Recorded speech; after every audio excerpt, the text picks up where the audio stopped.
네, 오늘 6월 9일 주일 예배 이 자리에 나오신 우리 사랑하는 모든 교우 여러분께 지각을 뛰어넘는 우리 하나님의 평강이 함께 하시기를 바랍니다. 우리 다 같이 일어나서 찬송 27장으로 예배를 시작하겠습니다.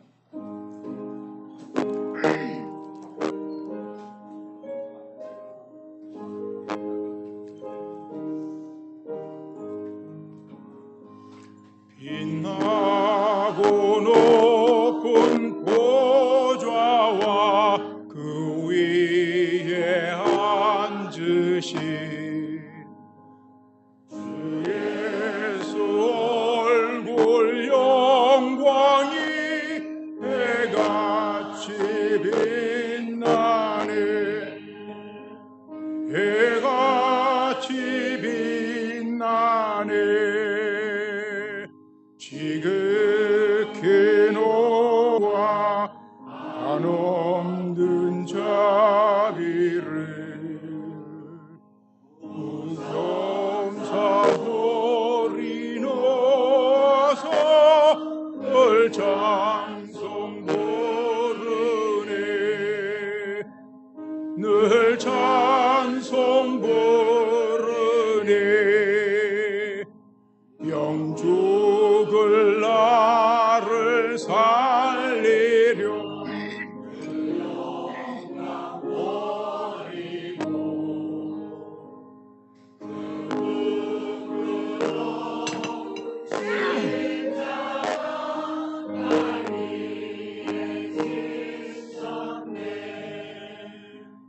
날 위해 지셨네. 나의 이제 생명의 숨은 주님의 은사요. 저 사망 권세 이기네. 큰 기쁨 넘치네. 큰 기쁨 넘치네. 주님의 복 있는데 전한 몸 이르러 그 영광 몸소에 올 때 내 기쁨 넘치리. 내 기쁨 넘치리.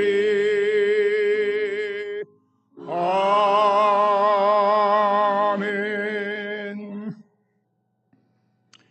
이제 주님 앞에 나와 예배를 드리기 전 먼저 우리와 주님을 가로막고 있는 우리가 주님 앞에 살아가며 범죄한 것들 또한 우리의 허물들 기억나는 대로 먼저 주님 앞에 고하고 사죄를 구하는 기도를 드려야겠습니다.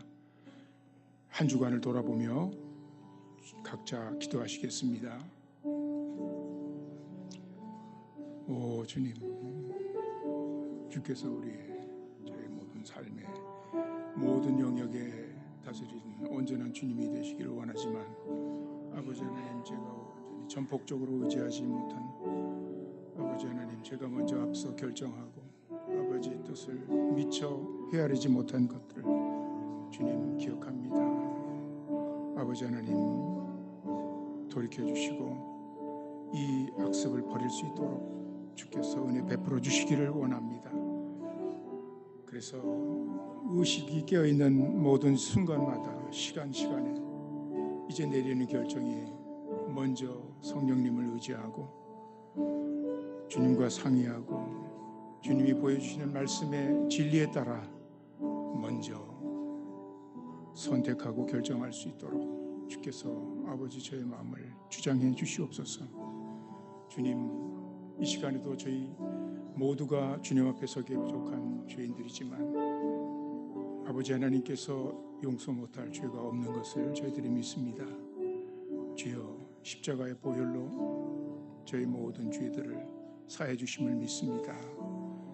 주님의 사죄의 은총을 믿고 주님 앞에 나가오니 이 예배를 주께서 받아주시고 저희를 만나 주시옵소서.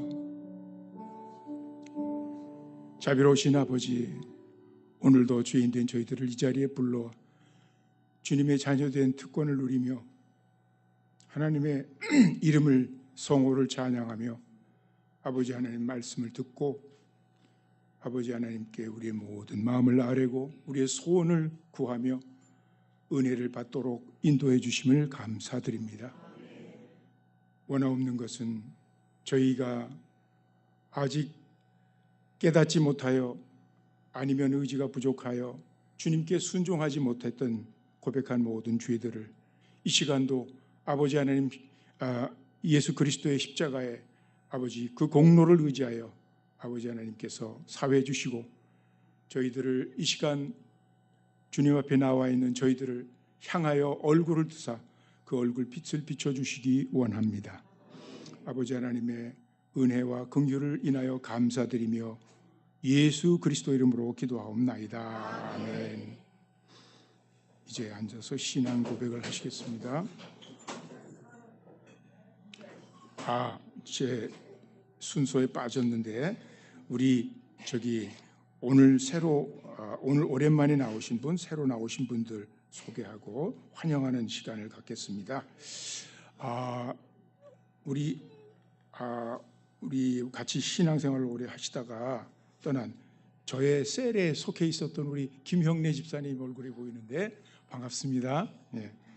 그다음에 임재국님 또 오늘 이연화 자매님과 또 언니 내외분께서 오셨다는데 한번 일어나 보시겠어요? 어디 계시? 네, 반갑습니다. 우리 다 같이 한번 환영하겠습니다.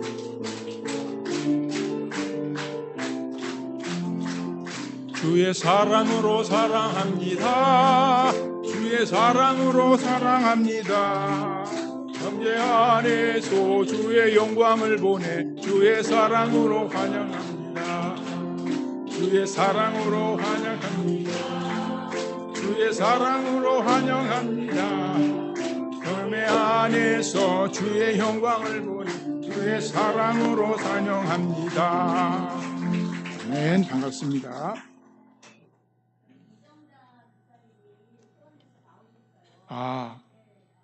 예. 우리 다시 한번 우리 이정자 집사님 일어나시고 얼굴 한번 보여주시죠. 네, 감사합니다. 반갑습니다. 교회 소식을 주보에 있는 것 따라서 몇 가지 말씀드리겠습니다. 오늘 새로 오신 분들 이거는 오늘 없겠죠? 우리 담임 목사님께서는 오늘 완도에 있는 상록수 교회에 설교를 맡아서 가셨습니다. 위에서 기도해 주시기 바랍니다. 또 저녁 예배는 멕시코에서 사역하시는 전권재 선교사님께서 설교해 주시겠고요. 또 오늘 수요일 12일 수요일 저녁 예배는 장석진 목사님, 광주의 보배교회에 담임하시는 목사님께서 설교해 주실 것입니다. 내일 음성 그 엘레오스의 중독 치유자 모임이 떠나고요. 그리고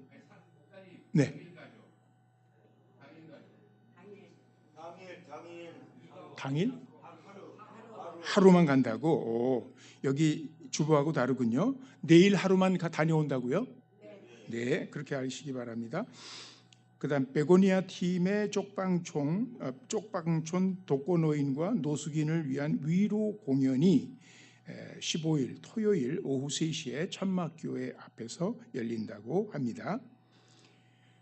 올 여름의 전도수련회는 7월 22일부터 25일까지 3박 4일간 오늘 목사님이 가신 그 완도 상록수 교회에서 열릴 예정이라고 합니다. 회비가 15만 원. 돈을 많이 모아야 되겠네요. 지금부터.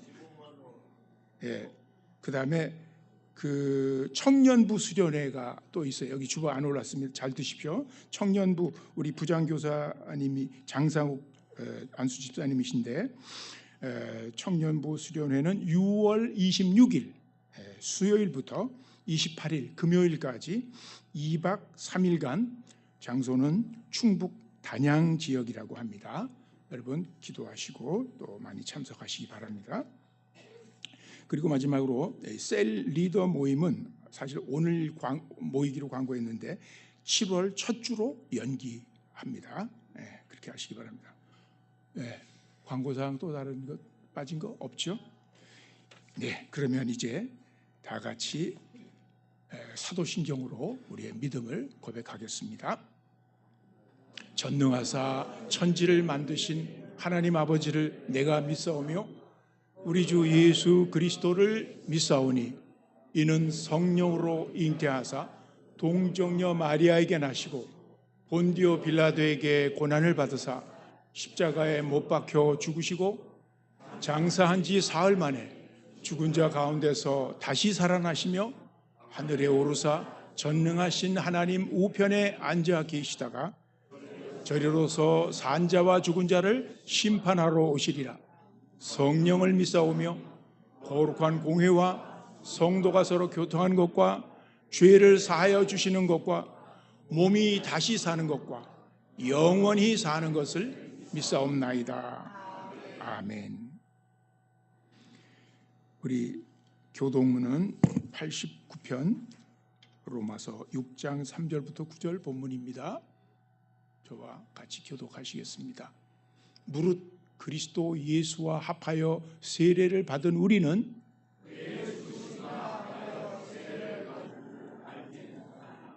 그러므로 우리가 그의 죽으심과 합하여 세례를 받음으로 그와 함께 장사되었나니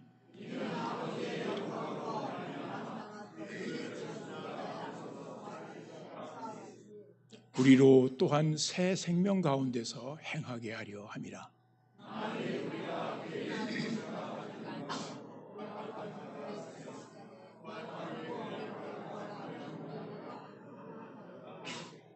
우리로 우리가 알거니와 우리의 옛사람이 예수와 함께 십자가에 못 박힌 것은 죄의 몸이 죽어 다시는 우리가 죄에게 종노릇하지 아니하려 함이니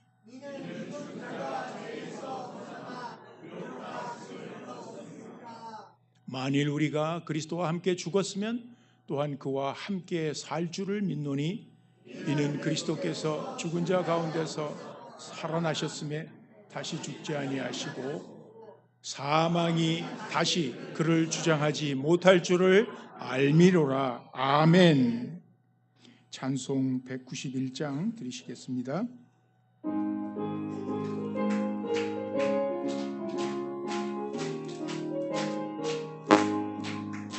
내가 매일 기쁘게 순례의 길 행함은 주의 발이 나를 함보함이요 내가 주의 큰 복을 받는 참된 비결은 주의 영이 함께함이라. 성령에 계시네 할렐루야 내게 계시네 좁은 길을 걸으며 밤낮 기뻐하는 것 주의 영이 함께함이라.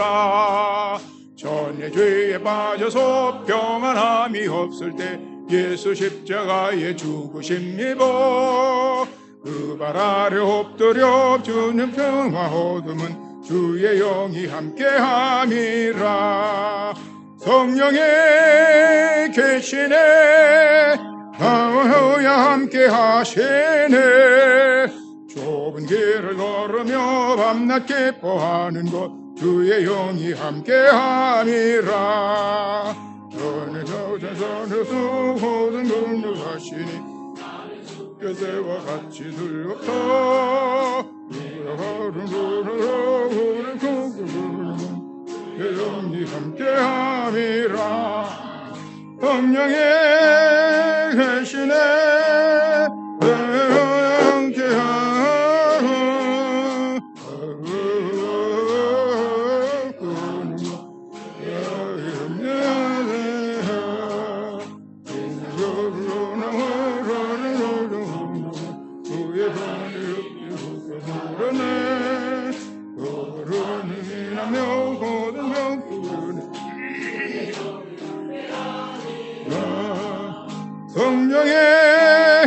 계시네 흘러야 함께 하시네 그런 길 걸으며 밤낮 기뻐하는 것 주의 영이 함께함이라. 이 시간 우리 다 같이 먼저 통성으로 합심해서 기도하겠습니다. 특별기도, 특별히 교회 건축 위해서 그리고 우리 주보에 나와 있는 많은 환우들을 특별히 기억하시면서 이 시간 먼저 기도하신 후에 오늘 장상국 집사님께서 대표 기도 인도해 주시겠습니다. 여기 주보에는 안 보이는데 또 전경훈 집사님의 따님 전미애 양이 그 자궁경부암, 암 4기 수술을 받았는데 이후에도 그 상태가 매우 좀 어려운 것 같습니다. 여러분이 아시는 분들은 함께 기도해 주시길 바랍니다. 다 같이 기도하시겠습니다.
우리 주 예수 그리스도의 이름으로 기도하옵나이다.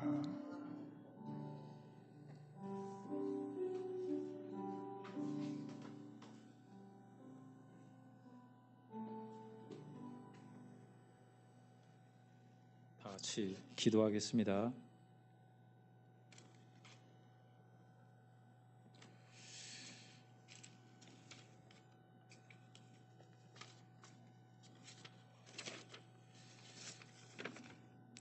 거룩하신 하나님 아버지, 하나님은 모든 사람이 구원을 받으며 진리를 아는 데 이르기를 원하십니다. 하나님은 한 분이시오, 또 하나님과 사람 사이의 중보자도 한 분이시니 곧 사람이신 그리스도 예수라. 그가 모든 사람을 위하여 자기를 대속물로 주셨으니 기하게 이르러 주신 증거니라. 구원을 받으며 진리를 아는 주의 백성이 예배를 드리려 이 자리에 왔습니다. 우리의 예배를 받아 주시옵소서. 큰 집에는 금그릇과 은그릇뿐 아니라 나무그릇, 질그릇도 있어 귀하게 쓰는 것도 있고 천하게 쓰는 것도 있나니, 그러므로 누구든지 이런 것에서 자기를 깨끗하게 하면 귀히 쓰는 그릇이 되어 거룩하고 주인의 쓰임에 합당하며 모든 선한 일에 준비함이 되리라 말씀하신 대로 우리 사랑하는 성도들이 다양한 그릇이겠지만 누구든지 이런 것에서 자기를 깨끗하게 하면 귀히 쓰인다고 하셨사오니 우리를 깨끗하게 하는 성도들이 되게 하셔서 하나님의 귀히 쓰임받는 일꾼들 되게 하여 주시옵소서. 광야교회와 재개발을 위해서 기도합니다. 160평의 부지에 100평의 건평과 10층의 건물을 주실 줄 믿습니다. 우리의 기도에 응답하여 주시옵소서. 특히 서울시와 영등포구청 시공사는 교회가 기도한 대로 돕게 하여 주시옵고 필요한 물질 채워주시옵고 돕는 일꾼들 보내사 거룩하고 아름답고 복음사역에 합당한 교회를 세울 수 있게 하여 주시옵소서. 오늘 임명희 목사님께서 말씀을 전하러 완도 상록교회에 갔습니다. 그곳에 합당한 생명의 말씀을 잘 전하고 안전하게 돌아올 수 있도록 역사하여 주시옵소서. 특히 오늘 우리에게 말씀을 전해주는 장혜경 목사님에게 능력을 더하여 주시옵소서. 또 우리에게 말씀을 전하려고 기도한 그 기도가 하나님께 상달되게 하시고 말씀을 전할 때 성령의 기름 부심을 따라 생명의 말씀을 우리에게 전하기에 부족함이 없도록 역사하여 주시옵소서. 항상 기뻐하라, 쉬지 말고 기도하라, 범사에 감사하라. 이것이 그리스도 예수 안에서 나를 향하신 하나님의 뜻이라고 말씀하셨습니다. 범사에 헤아려서 좋은 것을 취하고 악은 어떤 모양이라도 버리라는 말씀대로 우리 주변 상황에서 참 범사에 헤아려 좋은 것을 취하기 어렵고 악의 모양이 가득한 이 주변에서 우리 믿음의 백성들이 범사에 헤아려 좋은 것을 취하고 악은 떨쳐버리는 모든 성도들 될 수 있도록 역사하여 주시옵소서. 준비한 성가대 찬양을 기뻐 받아주시고 듣는 성도들에게 은혜가 되게 하여 주시옵소서. 말씀이신 하나님의 생명이 우리 모든 성도에게 역사하사 생명의 양식을 먹고 강건하여 한 주간 살아가게 하여 주시옵고 말씀과 기도로 거룩하여지는 모든 성도들이 될 수 있도록 역사하여 주시옵소서. 예수 그리스도의 이름으로 기도하옵나이다. 아멘.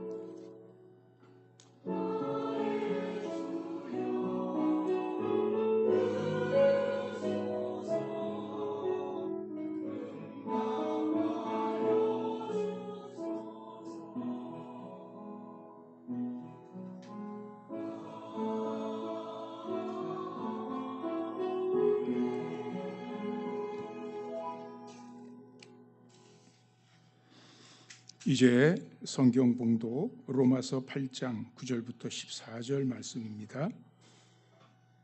로마서 8장 9절부터 14절. 자막이 나오니까 저와 여러분이 교독을 하시겠습니다. 여러분이 먼저 시작을 하시죠. 9절. 자, 시작.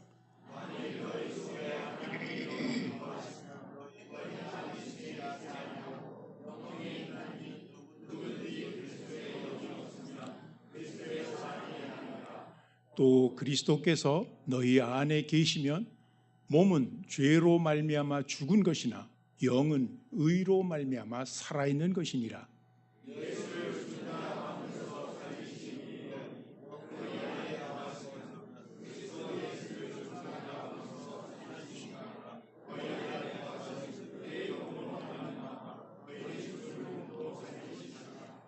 그러므로 형제들아 우리가 빚진 자로 돼 육신에게 져서 육신대로 살 것이 아니니라.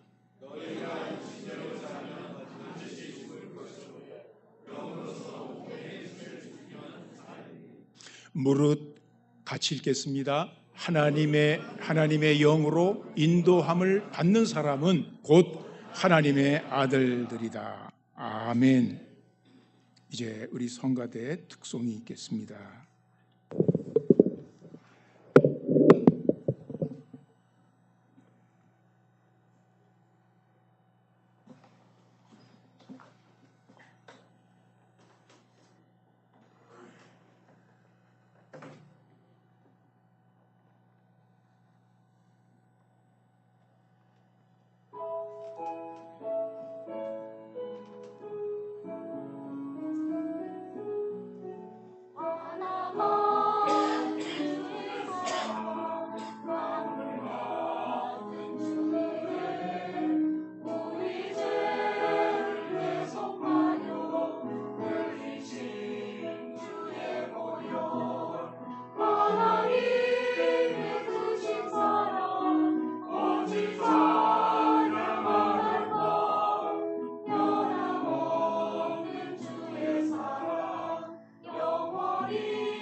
네, 감사합니다.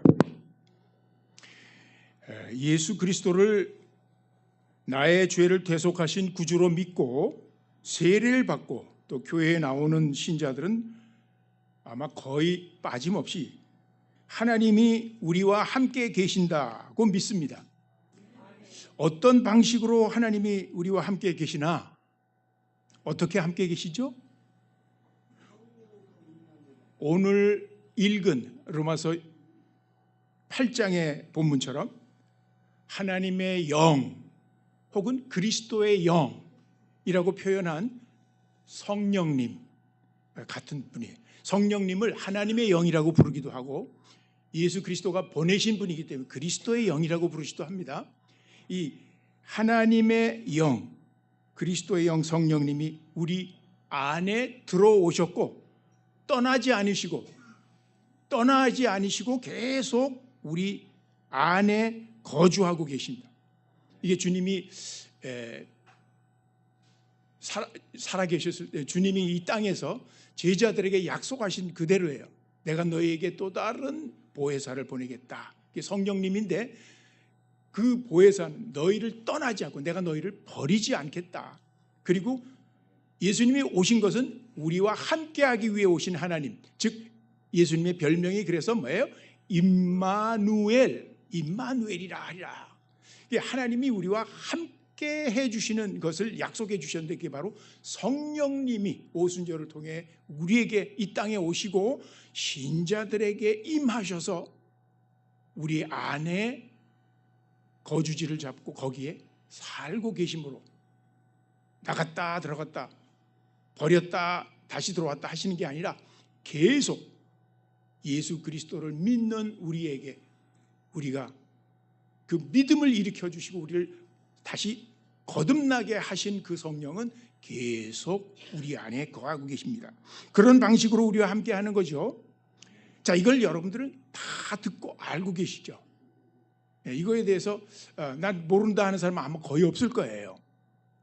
하지만 많은 신자들은 그들 안에 계시는 이 성령님의 임재를 하나님의 임재를 하나님이 여기 우리와 함께 계신다는 그 임재를 별로 실감하지는 못하면서 살고 있는 것 같아요.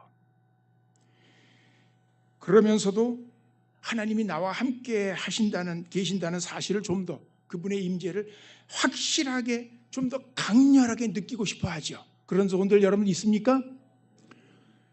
예수님이 하나님이 우리와 함께 하신다는 그런 의식, 그런 인식이 분명할수록 그 사람은 더욱더 그의 믿음의 생활에서 힘이 있고 믿음의 생활에서 죄와의 싸움과 사탄의 싸움과 이 세상의 유혹에 대해서 넉넉히 이겨나갈 수가 있는데 이런 의식이 부족하고 이런 깨달음이 실감이 나지 않기 때문에 계시는데도 하나님을 의지하지 못하고 하나님의 힘을 우리가 공급받지 못하고 그래서 우리의 삶에서 원치 않는 그런 모습의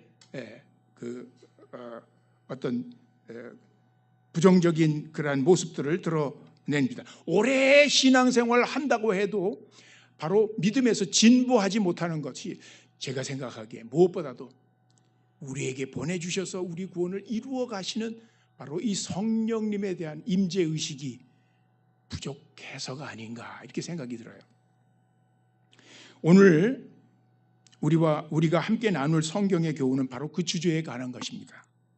이 주보에 나와 있는 설교 제목이 뭡니까? 한번 보실까요? 주보 보면 내주하신다는 것은 뭐예요? 내 안에 계시는, 내 안에 거주하시는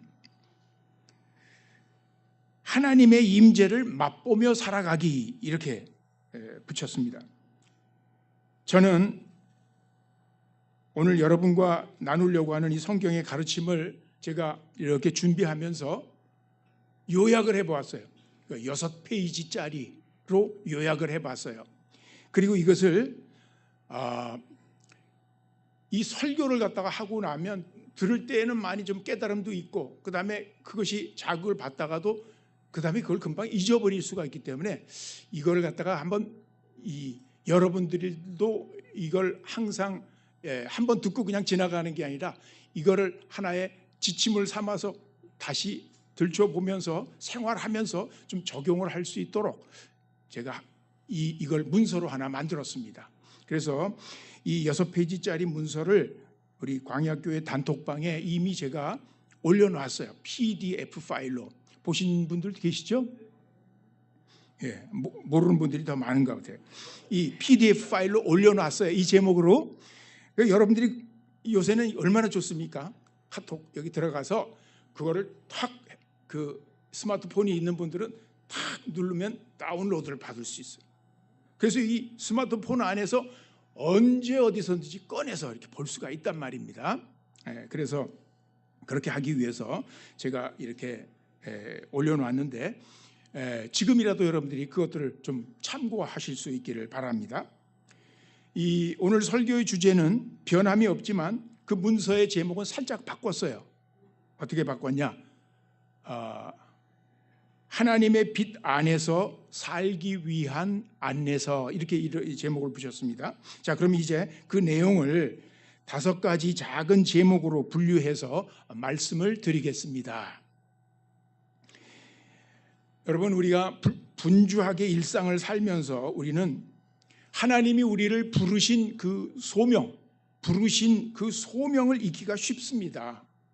하나님이 우리를 부르신 목적이 뭘까요? 그 소명은 한마디로 우리가 이 세상에서 생명의 빛으로 오신 예수님을 따라서 우리가 하나님의 빛 안에서 살아가는 것이다 라고 말할 수 있어요.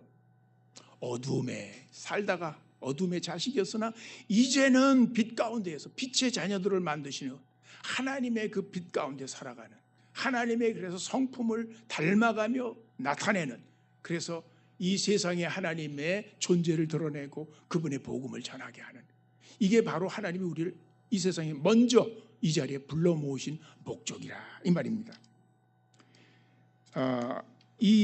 제가 오늘 드리는 이 말씀에서 드리는 이 것들은 성경에서 가르치는 대로 우리가 어떻게 하나님의 임재 속에서, 다시 말해서 하나님의 빛 가운데 살아갈 수 있을까에 관련된 원리들을 좀 요약을 해서 정리를 해놓은 것인데, 이것들을 살펴보면서 여러분들, 저와 여러분이 우리와 하나님의 관계가 더 깊어지면서 또 우리의 인격과 삶도 조금씩 변화되기를 소망합니다. 네. 자, 그러면 첫째, 같이 읽어볼까요? 빛의 길을 선택하기. 이 세상 살아가는 그리스도인들의 여정에서 우리는 종종 선택의 기로에 서게 됩니다. 갈림길이요. 어디로 갈까? 어디로 가는 게 좋을까? 빛의 길과 어둠의 길이 우리 앞에 나타납니다. 이 선택은 굉장히 중요해요. 왜요? 이 선택을 어떻게 하느냐에 따라서 하나님과의 관계가, 그리고 나의 영적 성장이 직접 영향을 받기 때문이에요. 성경에는 하나님의 길을 따르기로 선택한 사람들의 사례가 아주 많습니다. 이 애굽의 부요함을 버리고 거기서 왕자였던 사람이 종살이 하던 자기 백성을 해방시킨 인도자 누구? 모세를 생각해 보세요. 또 룻은 어떤 사람이었습니까?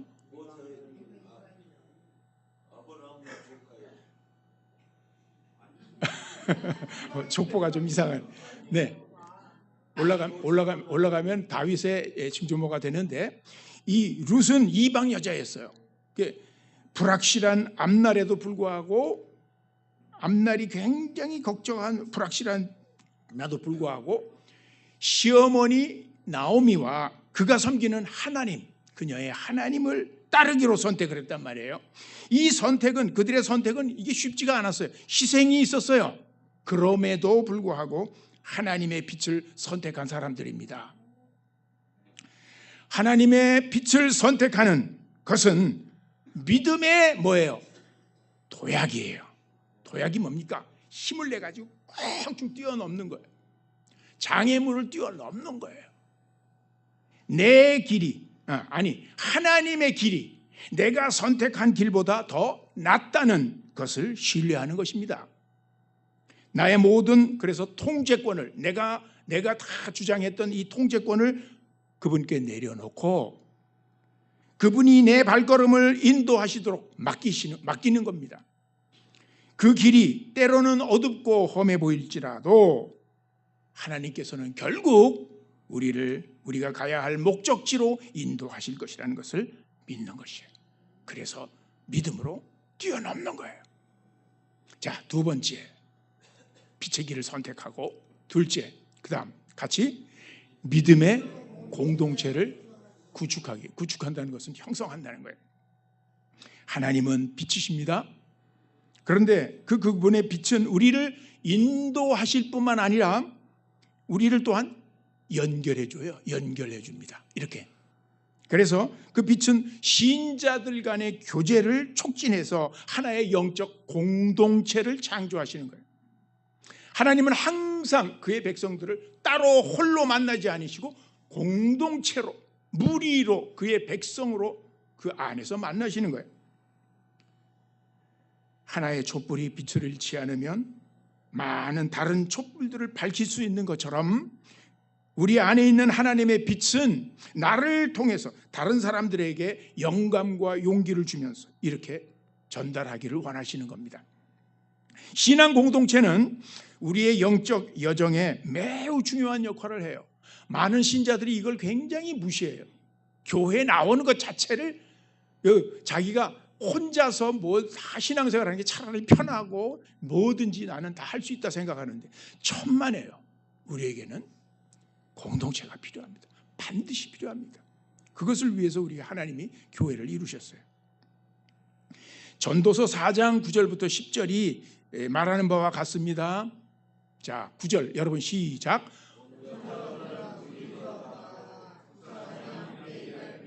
더 좋은 결과를 얻을 수 있기 때문이다. 그 가운데 하나가 넘어지면 다른 한 사람이 자기 동물을 일으켜 줄 수 있죠. 그렇지만 혼자 가다가 넘어지면 딱하게도 일으켜 줄 사람이 없는, 이게 특별히 우리 영적인 순례를 하는 우리 신앙생활을 하는 성도들에게 굉장히 적용이 되는 말씀이에요. 우리 믿음의 공동체는 서로 함께 세워주도록 만드셨어요. 그래서 서로를 위해서 기도하고 위로하고 우리가 약해질 때 하나님의 약속을 상기시켜 줍니다. 공동체에 나올 때 잊었던 것들, 은혜를 다시 새롭게 얻어서 일어설 수가 있게 되는 거예요. 우리는 공동체의 형제자매들에게 나의 여정에 대해서, 형편에 대해서 이야기하고, 그리고 나의 실패와 또 승리와 투쟁을 공유함으로써 이런 교제를 증진할 수 있습니다. 교제가 깊어질 수 있습니다. 그렇게 함으로써 하나님의 빛은 우리의 삶을 통해 비추어서 다른 사람에게 희망과 격려를 주는 등불이 될 수 있습니다. 자, 셋째로 이제 죄에서 떠나 거룩함으로 나아가기입니다. 죄는 우리를 하나님과 분리시킵니다. 그것은 우리의 영혼을 어둡게 하고 자녀들인 우리가 하나님의 사랑과 은혜를, 그 아버지의 사랑과 은혜를 온전히 경험하지 못하도록 막습니다. 그래서 우리가 항상 죄를 범한 이후에 교제가 깨어져 하나님과의 관계가 소홀해지고, 그게 회복이 되지 않으면 계속 죄는 막고 있는 것입니다. 우리가 예배 때마다 사죄의 기도를 맨 처음에 드리는 것도 그것이죠. 원활한 하나님 앞에 합당한 예배를 우리가 막힘없이 그분이 받으실 수 있도록, 나아갈 수 있도록 준비하는 겁니다. 자, 그러나 하나님의 사랑은 우리를 이 모든 죄에서 깨끗하게 하시는 능력이 있습니다. 자, 요한일서 1장 7절 같이 읽어요. 우리가 빛 가운데 계신 그분처럼, 주님처럼, 예수님처럼 빛 가운데로 행하면 우리가 서로 사귐이 있고, 우리와 예수님이 서로 사귐이 있고, 그분의 아들 예수님의 피가 우리를 모든 죄에서 깨끗하게 합니다. 이 말씀은 하나님의 사랑에 변화시키는 능력을, 우리를 변화시키는 능력을, 죄를 깨끗하게 하신다는 것은 단순히 용서해 주실 뿐만 아니라 그 모든 죄의 오염으로부터도 우리를 계속 깨끗하게 만들어 주신다는 것이에요. 이것은 바로 성화라고 하죠. 성화는 뭡니까? 성화는 성자들 그린 그림, 그것도 성화라고 하는데, 이 성화는 거룩할 성자, 거룩하게 되어간다, 즉 거룩하게 변화되는 것을 말하는데, 이 성화는 어떤 일회적인 사건이 아니고 한 번에 이루어지는 게 아니고 하나의 지속적인 과정입니다. 우리 평생 계속되는 과정이에요. 우리가 하나님의 빛 안에서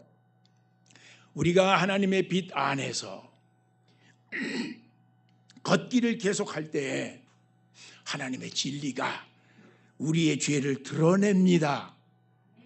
이전에 알지 못했던 죄를 드러내주고, 그리고 그분의 은혜는 이 죄로부터 우리를 정결케 합니다. 모든 이 은혜의 방편을 하나님은 공급해 주셨어요. 그래서 우리는 점차로 죄악된 습관들을 내려놓고 뒤로 하고 그분을 기쁘시게 하는 좋은 습관들을 기르면서 성화의 열매를 맺어가게 되는 겁니다. 거두게 되는 겁니다. 열매를 거두게 되는 거예요. 변화가 나타나는 것이. 이것은 우리가 예수님께 저렇게 시선을 고정시키고 계속 그분을 바라봄으로써, 그리고 그렇게 살아가면서 바라보며 살아감으로써 우리 안에 계신 성령님이 예수님을 닮아가도록 우리를 변화시키는 과정입니다. 그래서 우리 안에 여러분 저기 맨 마지막에 열매 보이십니까? 서양 배 닮았는데요. 저게 지금 영어로 쓰여져가지고 지금 죄송합니다만은 사진을, 저게 뭘까요, 여러분? 성령의 열매. 어디에 나와요? 갈라디아서 5장 22절에 성령의 열매는 사랑과 희락과 이렇게 나가는 성령의 열매인데, 많은 사람들은 성령의 열매들, 왜? 9가지니까 이 사과, 배, 복숭아 이런 등등 이렇게 종류가 다른 9가지, 사랑이라는 열매도 있고 온유라는 열매도 있고 이렇게 생각하기 쉬운데, 원문에 보면, 헬라어 원문에 보면 성령의 열매가 단수예요. The fruit of the Holy Spirit. 그래서 열매는 하나의 열매입니다. 그런데 그 하나의 열매에 가장 특징적인 게 뭐냐면 사랑, 아가페, 사랑이라는 성품이고, 그리고 그 다음에 나타나는 뭐예요? 사랑부터 시작해서 기쁨, 화평, 인내, 그 다음에 친절, 선함, 양선이라고 번역돼 선한 거예요. 선함, 그 다음에 신실함, 충성이라고 번역돼 신실함, 그 다음에 온유, 그 다음에 절제. 이렇게 이 모든 요소가 사실 사랑이라고 하는 성령의 열매에 그것이 그 자양분처럼 들어있는 거예요. 성령의 열매는 무엇보다도 하나님의 사랑을 우리가 닮아가서 우리 안에 맺혀지는 변화된 성품인데, 이게 어떤 경우에는 인내로 나타나고 오래 참음으로 나타나고, 어떤 경우에는 항상 다른 사람에게 친절함으로 나타나고, 어떤 경우에는 사람들 간의 그 평화, 화평을 이루는 그러한 것으로 나타난 좌우간, 이것이 우리가 예수님을 줄곧 바라보며 그분을 닮아가고 싶어하며 걸어가는 우리 인생 여정에, 영적인 우리의 인생 여정에서 성령이 그분을 바라보고 그분의 어떤 은혜를 깨닫게 하고 그분처럼 되고자 하는 소원을 일으켜 주시고 실천하게 하심으로 점차로 이제 가을이 되면 이게 열매가 맺혀지듯이 우리 안에 필연적으로 나타나는 성품들이라 이 말입니다. 이게 바로 성령의 열매예요. 이 과정을 통해서 우리는 이 땅에서 완전해질 수는 없습니다. 완벽해질 수 없습니다. 그러나 예수님을 조금씩, 매일 조금씩, 어제보다 더 낫게, 더 많이, 더 깊이 닮아가고 그분께 가까이, 그분과 더욱더 그분의 형상을 닮아가면서 성장해 나가는 거예요. 예, 영적인 성장이에요. 이 성장이 모든 그리스도인들에게 마땅히 나타나야만 합니다. 이것이 나타나야 비로소 우리는 확신할 수 있어요. 아, 하나님이 나를 부르셨구나. 하나님이 나를 영원한 나라에 들어갈 수 있는 그러한 하나님의 자녀로 나를 삼으셨구나. 내가 지금 이 길을 올바로 가고 있구나. 주님의 참된 내가 제자이구나. 내 믿음은 살아있구나. 내가 주님과 연합해 있구나 라는 것을 확신할 수 있는 것이에요. 이 과정을 고린도후서 3장 18절에서 바울은 다음과 같이 설명합니다. 같이 읽겠습니다. 우리는 모두 너울을 벗어버리고 주님의 영광을 바라봅니다. 이렇게 해서 우리는 주님과 같은 모습으로 변화하여 점점 더 큰 영광에 이르게 됩니다. 이것은 영이신 주님께서 하시는 일입니다. 아멘. 자, 이제 네 번째 같이 읽겠습니다. 하나님의 성품에 일치하도록 정렬하기. 뭘 정렬하라는 말인가? 자, 말씀드릴게요. 우리가 빛의 길을 선택했죠. 그리고 믿음의 공동체 안에서 교제를 증진하고 있죠.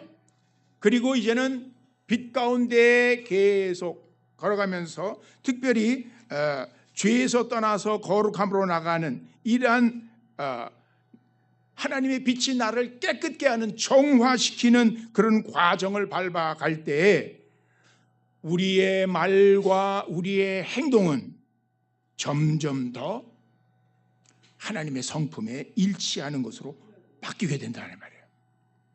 우리의 인격과 삶을 이렇게 일치시키도록 하는 것이야말로, 이렇게 정렬하는 것이야말로 우리의 궁극적인 목표입니다. 네. 여러분, 이 여러 성경 구절이 있지만 에베소서 5장에서 사도 바울은 이 사실을 이렇게 얘기합니다. 제가 먼저 읽습니다. 교독하겠습니다. 그러므로 여러분은 사랑을 받는 자녀답게 하나님을 본받는 사람이 되십시오.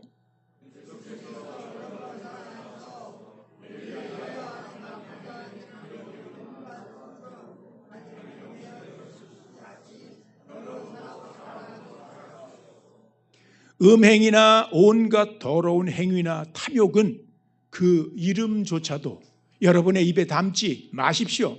그렇게 하는 것이 성도에게 합당합니다.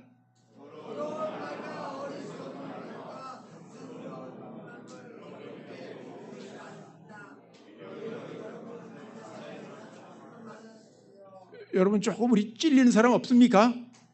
말 조심 좀 하자. 특별히 성도에게 합당한 말로 이렇게 하나님을 본받는 사람으로 사랑을 받은 빛의 자녀 사람 살아가라. 자, 여러분이 전에는 어둠이었지만 지금은 뭐예요? 주님 안에서 빛입니다. 빛의 자녀답게 사십시오. 같이 읽겠습니다. 빛의 열매는 모든 선과 의와 진실에 있습니다. 주님께서 기뻐하시는 일이 무엇인지 분별하십시오. 자, 베드로 사도도 1장 3절부터 해서 하나님께서는 우리가 그를 알므로, 즉 그리스도를 알므로 말미암아 생명과 경건에 이르게 하는 모든 것을 그의 능력으로 우리에게 주셨습니다. 하나님은 우리를 부르셔서 그의 영광과 덕을 누리게 해 주신 분이십니다.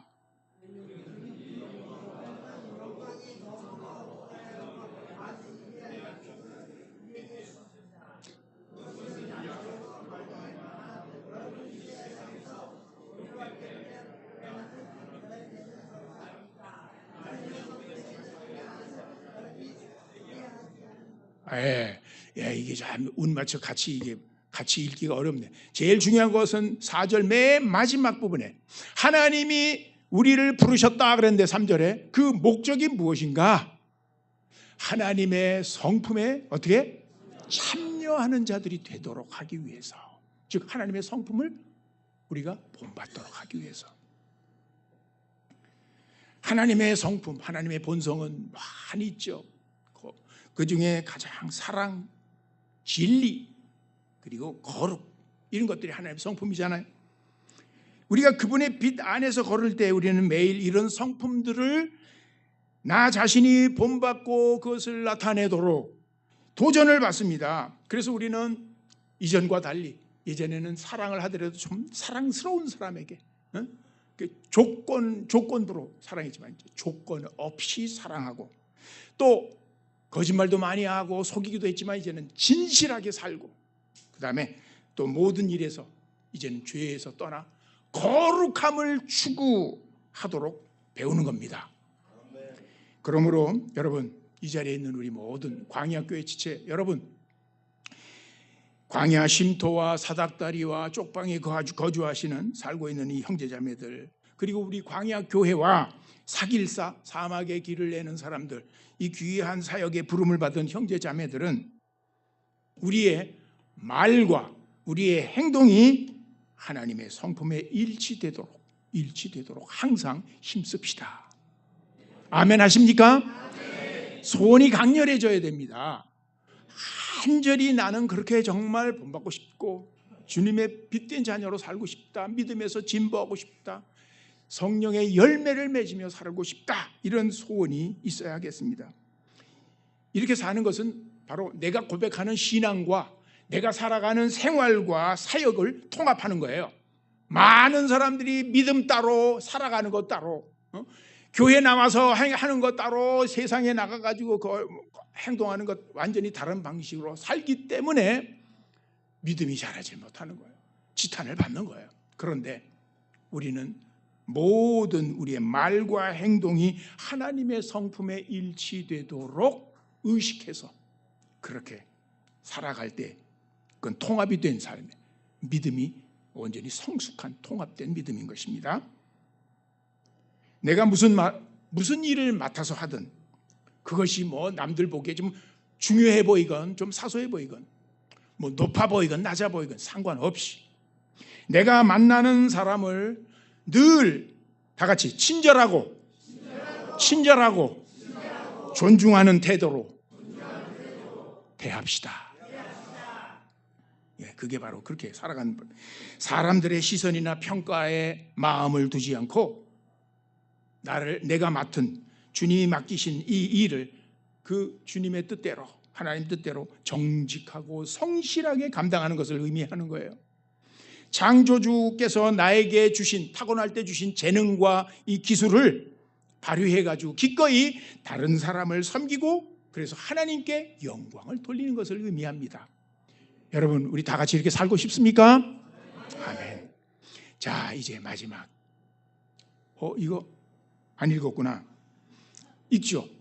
자, 그래서 우리는 아까 하나님의 성품에 참여하도록, 닮아가도록 하나님 부르셨다 그랬는데 그 다음에 뒷부분이 이래요. 자, 같이. 그러므로 여러분은 열성을 다하여 여러분의 믿음에 덕을 더하고, 덕에 지식을 더하고, 지식에 절제를 더하고, 절제에 인내를 더하고, 인내에 경건을 더하고, 경건에 신도 간의 우애를 더하고, 신도 간의 우애에 사랑을 더하도록 하십시오. 이렇게 성장해 가시라 권면하고 있습니다. 자, 이제 5번째로 마지막으로 다 같이 하나님의 빛 안에서 살아가기. 이게 결론이죠. 하나님의 빛 안에서 살아가는 것은 지금 말씀드렸듯이 날마다 우리 자신을 어떻게 하나님께 드림으로 헌신의 삶이에요. 여러분, 헌신 예배라고 있잖아요. 몸을 드린다는 거. 내 마음을 드릴 뿐만 아니라 내 몸을 드려, 내 시간과 몸을 드려고 하나님께서 쓰시라고 드리는 거, 바치는 거. 옛날에 드린다는 것은 제물을 드린다, 그런 용어거든요. 구약에 하나님께 바치는 그 제물처럼 나 자신의 몸을 드리는 것이 헌신의 삶이에요. 이건 날마다 현장에서 내가 계속하는 것입니다. 그 매일 매 순간 우리의 행동, 말, 태도, 또 모든 관계의 형태를 새롭게 빚어가는 헌신의 과정인 것이에요. 자, 다음은 우리가 일상생활에서 하나님의 빛 안에서 살아가는 구체적인 실천 방안들입니다. 10가지. 첫째, 매일 뭐예요? 기도합시다. 매일 기도합시다. 기도를 여러분의 일과의 한 부분으로 삼으세요. 맨 먼저 해야 될 일로 삼으세요. 기도는 하나님과 소통하고 감사를 표현하고 그분의 인도를 구하고 특별히 당신의 모든 걱정을 내려놓을 수 있는 유일한 방법이에요. 기도는 두 종류가 있습니다. 비움의 기도가 있고 비워야 돼요. 우리는 우리 안에 있는 합당하지 못한 것들을 먼저 비워내므로 공간을 만들어요. 빈 공간을 만들어요. 왜? 채우기 위해서. 무엇으로 채워요? 주님의 영으로 채우고 하나님에 관련된 선한 것들로 채워야 돼요. 이렇게 비움의 기도와 채움의 기도가 있어야 되는데, 비움의 기도를 통해 우리는 하나님을 위한 내 마음의 공간을 만든 후에 채움의 기도를 통해 내 안에 계신 하나님, 성령님, 예수님의 임재를 가득 느껴 보시길 바랍니다. 자, 그러면 비움의 기도는 뭐냐? 먼저 비움이 있어야 돼요. 비움의 기도는 3가지 대상을 목록 하나하나씩 리스트를 작성해서 실행하는 겁니다. 첫째 뭡니까? 내가 용서할 필요가 있는 모든 사람들 생각나십니까? 내가 용서를 해야 될 필요가 있다고 생각나는 사람들 빠짐없이 목록을 쭉 작성해서 그 목록에 따라 기도하는 겁니다. 여러분이, 자, 이게 굉장히 중요해요. 잘 들어보세요. 여러분이 어린 시절부터 시작해서 현재 시점까지 쭉 한번 돌아보시기 바랍니다. 그래서 내가 살아오면서 만난 사람들, 여기에는 나에게 가장 가까운 가족도 포함될 수 있어요. 그 목록을 따라서 한번 생각해 보시라고. 내 기억 속에서 용서하지 못한 채로 분노와 원한 가운데 내가 붙잡고 있는 사람이 없는지, 아직도 그 사람 생각하면 내가 아직도 불편하고 뭔가 좀 악한 감정이 나타나는 그런 사람들, 이 사람들을 기도하는 가운데 떠올리고 이 모든 사람을 목록에 따라 한 사람씩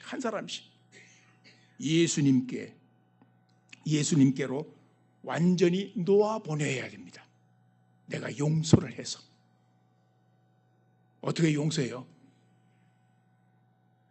나 아직 용서 못하겠는데 그런 사람은 하나님이 나를 어떻게 용서하셨는지, 나의 얼마나 많은 죄가 예수 그리스도께서 단번에 용서해 주셨는지를 생각하면, 그 비유에 있었지만 많은 수만의 달란트의 그 빚을 탕감받은 종이 그 다음에 자기에게 조그만 사소한 빚을 진 그 동료를 갖다가 붙들어가지고 갚으라고 해가지고 그 다음에 그를 감옥에 쳐넣었을 때 그 주인이 그를 다시 불러서 완전히 네가 원래 갚아야 할 것을 다시 갚으라 했던 것처럼, 바로 우리 기도가 그러지. 우리가 우리의 죄를 사해 준 것 같이 아버지께서도 우리의 죄를 용서해 주옵시고, 이거예요.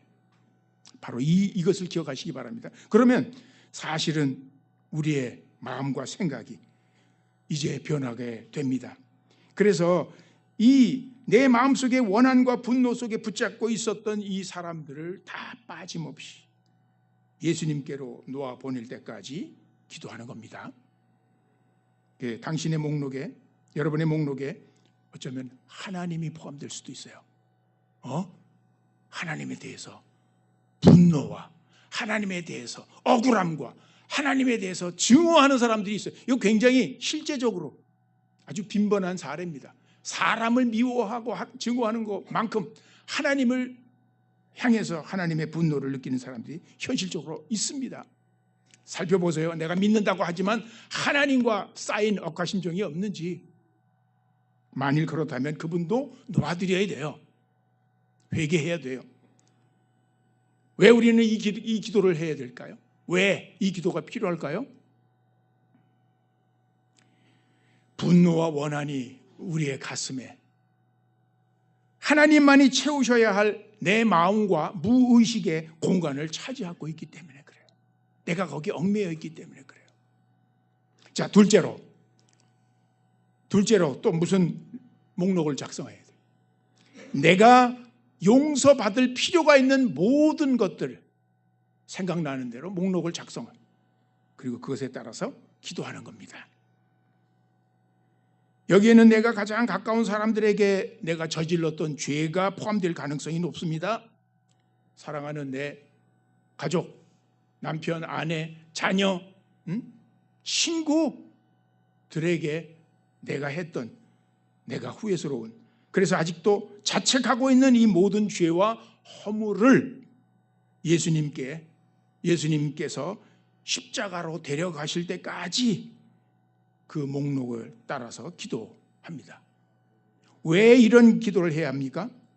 우리의 후회와 죄책감도 하나님만이 채우셔야 할 내 마음과 무의식의 공간을 차지하고 있기 때문에.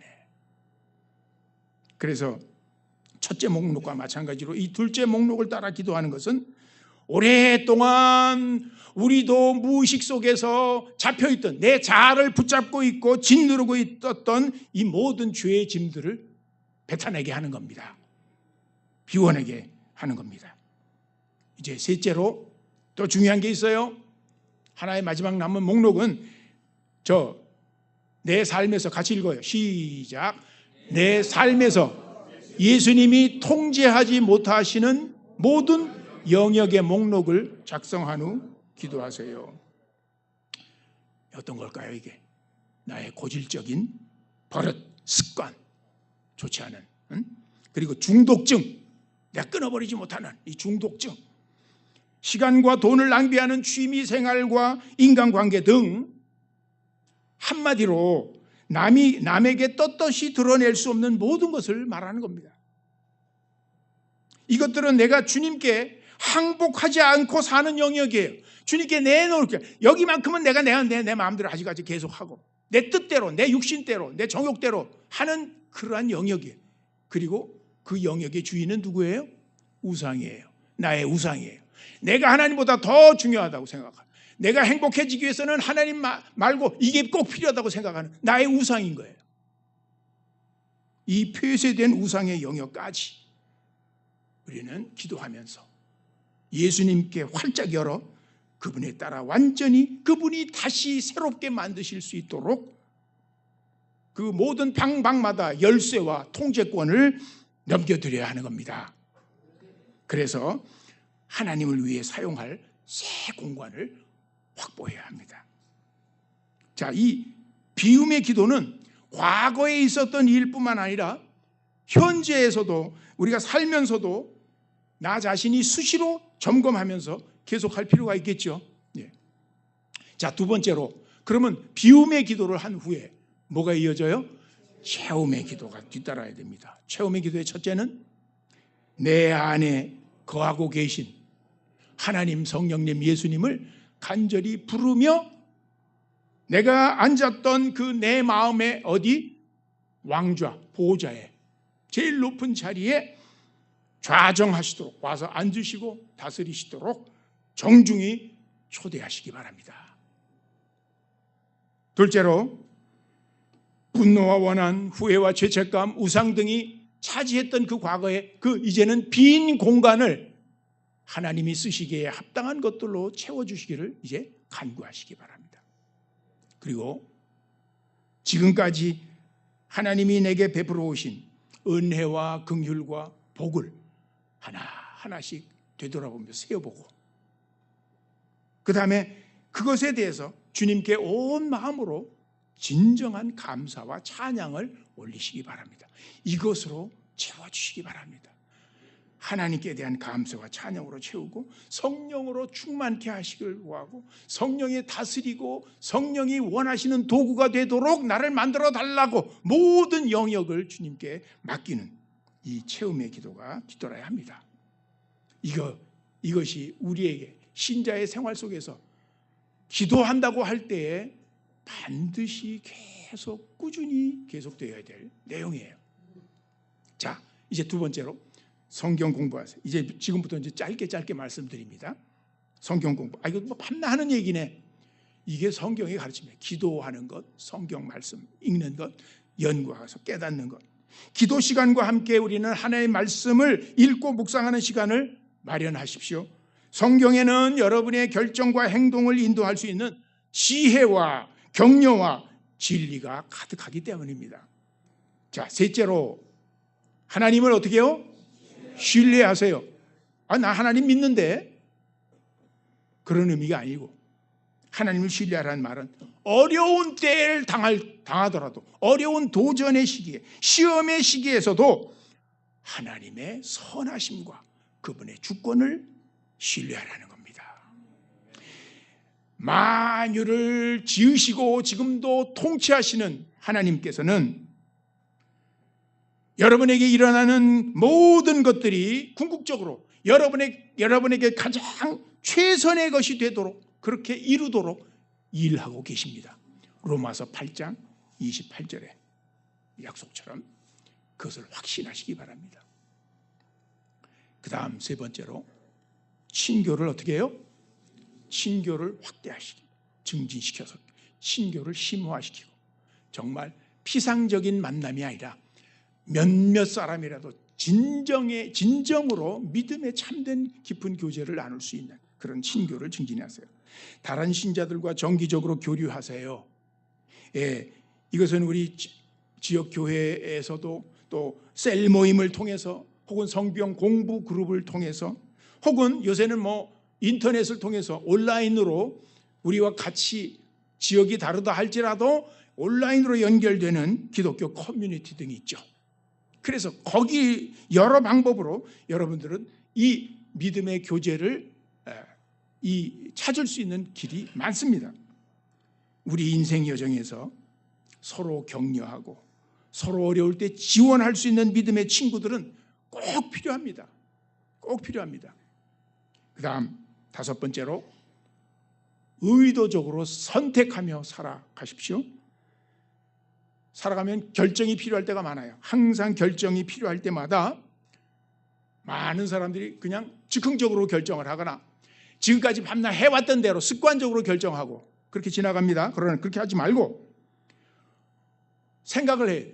무엇이 내 신앙과 가치관에 부합하는지 곰곰 생각한 다음에 항상 의식적으로 내 의지를 발동시켜서 선택하시란 말이에요. 책임 있게 선택하시란 말이에요. 여러분이 진정으로 중요한 일에 대해서 예라고 결정할 수 있기 위해서는 항상 모든 것에 예 그렇게 해서는 안 돼요. 어떤 일들에 대해서는 단호하게 아니요라고 말할 수도 있어야 됩니다. 그걸 훈련해야 돼요. 자, 여섯 번째로 감사하는 마음을 키워야 합니다. 증대시켜야 됩니다. 하나님의 축복에 대해서 또 다른 사람의 호의에 대해서 그때마다 즉시 감사를 표현하는 것이 좋습니다. 미루지 말고. 그러면 어떻게 여러분들이 변화돼요? 여러분들이 아주 부정적으로만 살고 짜증만 하다가 이런 버릇을 하게 되면 삶의 긍정적인 면에 더 집중을 하게 돼. 그리고 그래서 모든 일 가운데 하나님의 손길을 더 많이 깨달을 수가 있게 됩니다. 자, 일곱 번째, 용서를 구하십시오. 여러분이 실수하거나 죄를 지었을 때 즉시 그것도 하나님께 그리고 그것과 관계된 사람에게 용서를 구하고 돌이키셔야 합니다. 하나님의 은혜는 항상 충분합니다. 그리고 그분의 자비는 매일 아침마다 새롭다고 찬송을 합니다. 시편 기자는 그분께 내가 떳떳하지 못하니 내가 나오지 못하겠다 그렇게 말하지 마시고 즉시 하나님께 돌아오셔서 용서를 구하시기 바랍니다. 그 다음 친절을 실천해 나가시기 바랍니다. 여러분이 만나는 주위 사람들에게 다 같이 따뜻한 시선, 따뜻한 말, 따뜻한 행동으로 친절을 베풀어 보시기 바랍니다. 친절에는 남에 대한 배려도 포함이 되어 있습니다. 이게 지금 사소한 일들 같지만 이런 거예요. 예를 들면 여러분들이 오늘도 교회 이제 예배당에 나와서 앉으셨잖아요. 근데 이 교회당에 들어와 앉을 때 대부분 앉는 거 보면 이렇게 통로 쪽을 먼저 앉고 가운데 자리는 비워놔요. 그런 경향이 있죠. 경우가 많은데 그렇게 되면 어떻게 됩니까? 먼저 온 사람이 가운데로 들어가 앉게 되면 통로 쪽 자리를 비워놓으면 어떻게 나중에 오는 사람이 어렵지 않게 이 소란을 피우지 않고 그 다음에 들어와서 앉을 수 있겠죠? 자, 이게 배려예요. 이런 게. 이런 작고 사소한 실천들이 바로 이 친절함의 표현이에요. 엄청나게 무슨 친절을 베푼다는 게 아니라 작은 것에서. 이렇게 해서 이 친절함을 표현할 때 다른 이에게 하나님의 빛을 전달하는 통로가 됩니다. 자, 9번째. 다른 사람을 섬기세요. 우리가 살고 있는 곳에서 봉사할 수 있는 기회를 찾아보시기 바랍니다. 자선단체에서 자원봉사를 하든 아니면 이웃을 돕든 다른 사람을 섬기는 건 하나님의 사랑을 실제로 나타내는 방법입니다. 자, 마지막으로 다 같이 믿음을 공유하세요. 믿음을 어떻게 해요? 공유하세요. 이 말은 당신이 믿는다는 것을 숨기지 마시라는, 드러내시고 함께 나누라는 겁니다.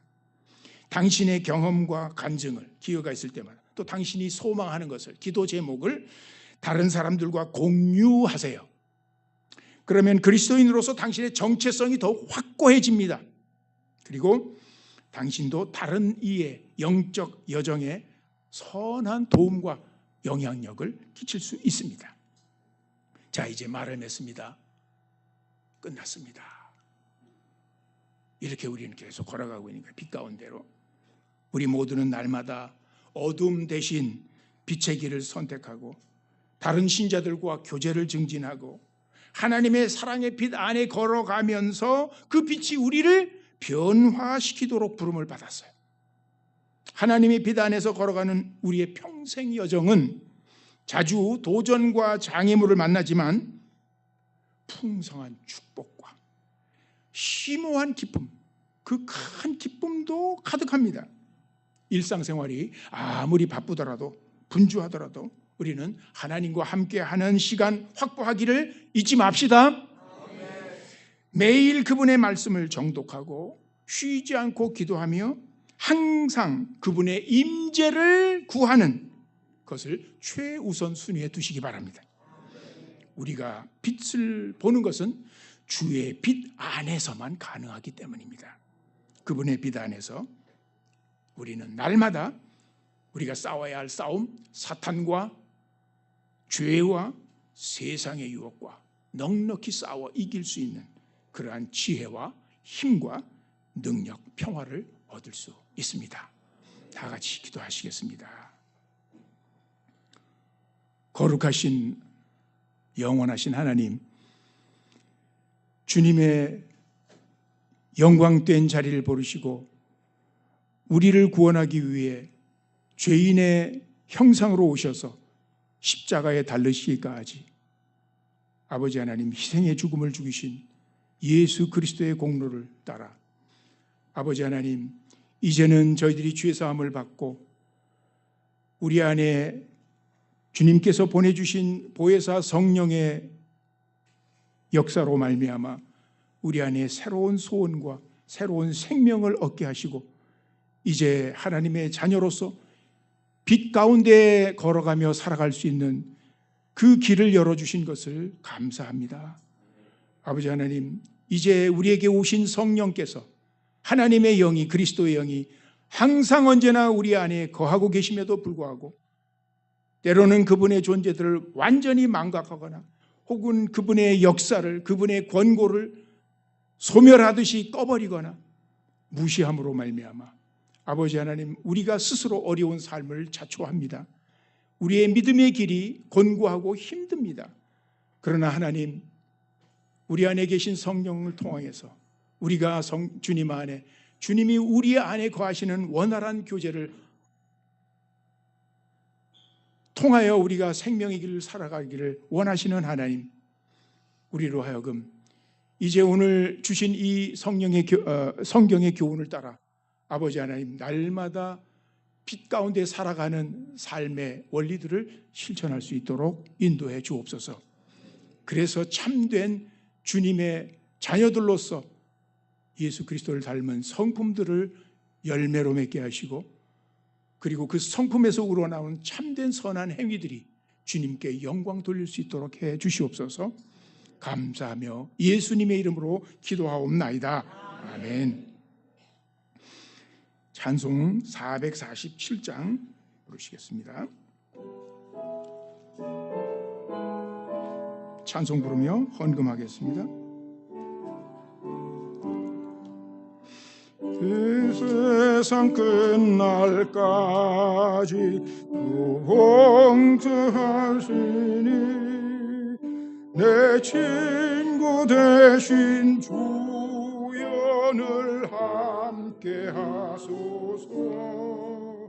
주 나를 함께하면 전쟁도 겁없고, 주 나를 인도하면 늘 안심하리라. 나 저를 따를 때에 주 약속하신 것, 그 영광 중에 모두 이루어 주소서. 나 주의 뒤를 따라 섬기며 살리니 그 크신 은혜 속에 날 인도하소서. 이 세상 온갖 시험 내 마음을 흔들고, 적한 원수들이 안팎에 있으니 주 나를 보라보사 내 방패 되시고, 내 옆에 계신 것을 늘 알게 하소서. 저 영광 있는 곳을 주 허락했으니 주 허락하신 곳을 늘 사모합니다. 끝까지 쉬지 않고 따라가리니 주 넓은 사랑으로 늘 인도하소서. 아멘. 주님 앞에 나올 때마다 저희가 주님께 감사함의 표현으로 저희에 속한 것을 구별하여 드릴 수 있게 하시니 감사드립니다. 우리가 늘 받은 엄청난 그 은혜에 비하여 너무나 적은 것을 바치는 것을 돌아보며 저희들이 정말로 진정한 감사의 제목이 넘쳐나고 아버지 하나님께 더 많은 것을 주님의 사역을 위해 드릴 수 있는 마음들로 허락해 주시기를 원합니다. 아버지 하나님, 이 시간에도 아버지 하나님, 물질이 없어 바치지 못하는 아버지 연약한 우리 형제 자매들의 처지를 돌아보시고 아버지 하나님께서 그들의 영혼을 축복해 주셔서 아버지 하나님, 그들의 삶이 변화되어 아버지 하나님 넉넉한 풍성한 아버지 하나님 필요한 것들을 공급받는 삶이 되도록 축복해 주시기를 원합니다. 오늘 저희들이 드린 이 헌물을 주님께서 주님의 나라와 이 교회의 사역을 위하여 구별해 주시고 아름답게 효율적으로 쓰일 수 있도록 간섭해 주시옵소서. 감사하며 예수님의 이름으로 기도하옵나이다. 아멘.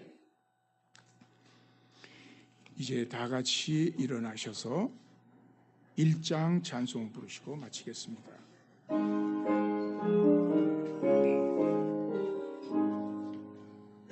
공목의 근원 하나님 공백성 찬송 드리고 저천사여 찬송하세 찬송 성모 성자 성령 아멘. 우리를 어둠 가운데서 불러 이제 빛의 자녀로 삼으신 하나님의 소명을 따라 그리고 우리 안에 보내주신 성령의 역사를 따라 이제 살아가기를 소원하며 아버지 하나님 세상으로 날아간 우리 주님의 믿음의 공동체 위에 하나님의 사랑과 성령의 교통하심과 예수 그리스도의 사랑이 항상 충만하시기를 축원하옵나이다. 아멘.